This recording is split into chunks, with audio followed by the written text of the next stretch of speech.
paracha de Korach nous parle d'un homme, Korach, animé de jalousie, va entraîner avec lui 250 chefs du tribunal Raché Sanedraot pour se quereller contre Moshe et Aaron.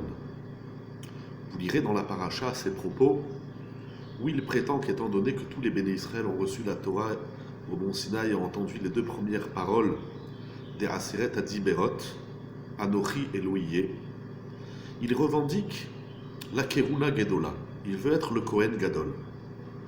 Peut-être que sa demande est positive. Korach, c'est un homme qui veut être Kohen Gadol. Le problème, c'est qu'il va se quereller de façon assez exécrable envers Moshe et Aaron, à tel point que la Torah nous dit Lotiye ke Korach lecha adato, et selon certains maîtres, selon certains rishonim, cela veut dire qu'il est une interdiction de porter querelle. On peut avoir des requêtes, des demandes, on va voir Moshe Rabbeinu, Aaron, on va voir les maîtres, on peut avoir des demandes. Ceci n'est pas interdit. D'ailleurs, Moshe Rabbeinu va discuter avec Korach. Une question s'impose dans toute cette histoire. Étant donné que Korach va réussir à entraîner avec lui 250 Raché Sanedraot, on peut se demander si nous étions là-bas. Nous avons d'un côté Moshe et Aaron, apparemment seuls, peut-être accompagnés de Yehoshua et Pinchas, les fils de Aaron, Elazar et Tamar. Et de l'autre côté, en tout cas la Torah ne nous parle que de Moshe, et de l'autre côté, comme adversaire, nous avons Korach Va'adato, Korach et sa faction. Pour quel camp aurions-nous choisi voter? Comment savoir lorsque d'un côté nous avons 250 maîtres, qui étaient des grands maîtres du Sanhédrin, et Korach, et de l'autre côté Moshe est seul? Comment savoir qui est dans la vérité? Cette question a suscité de nombreuses réponses. Je voudrais vous proposer une réponse basée sur une idée du Ramban, de Nachmanide.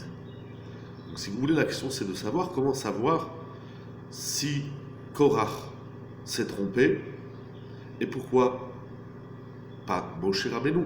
Certainement pas, mais pourquoi? Comment savoir lorsqu'on est face à une situation où on a devant nous des maîtres qui sont en opposition, qui sont en discussion? Certes, la Torah elle-même nous dit que Korach s'est trompé, Korach avait quelque chose d'extrêmement grave, son châtiment est très grave, mais comment savoir déceler cette marloquette, cette discorde qui est inanimée de Yirat Shamaïm et de l'Eshem Shamaïm, comme nous dit Pirkei Avot?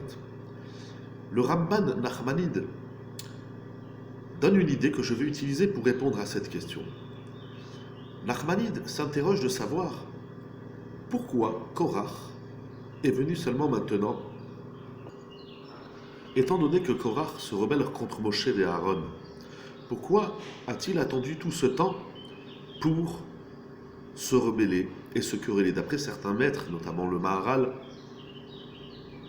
et beaucoup de Mefarshim, comme ça sort également un petit peu de Rashi, Korach ne croyait pas en cette Torah qui est venue du ciel. Il a remis en question même le don de la Torah, Torah Mina Shamaim.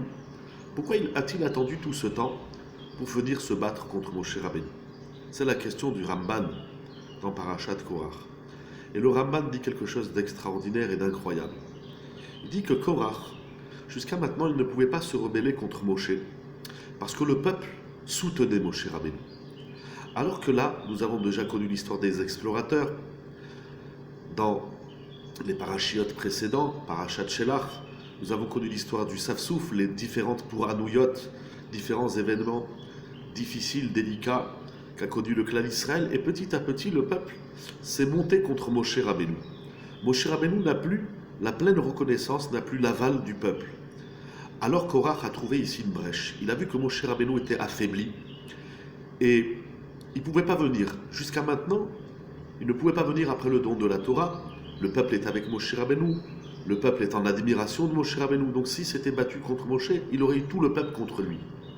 Alors que là, Korach voit que Moshe Rabbeinu n'a plus toute la pleine reconnaissance du peuple. Le clan d'Israël s'est beaucoup plaint envers Moshe Rabbeinu. Il a dit, c'est le moment où je peux attaquer Moshe Rabbeinu, puisqu'il est faible.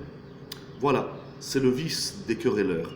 Les querelleurs, ce sont des gens qui viennent à un moment de faiblesse, à un moment où certaines faveurs ne sont pas présentes, où il manque de l'énergie pour venir envoyer leurs missiles.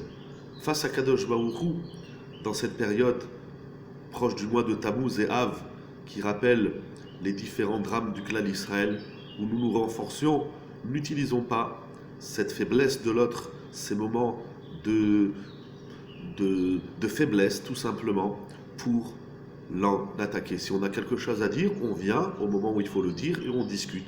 Mais si on vient lorsque l'autre il est déjà affaibli, cela est la preuve que Korach est vicieux. Shabbat Shalom.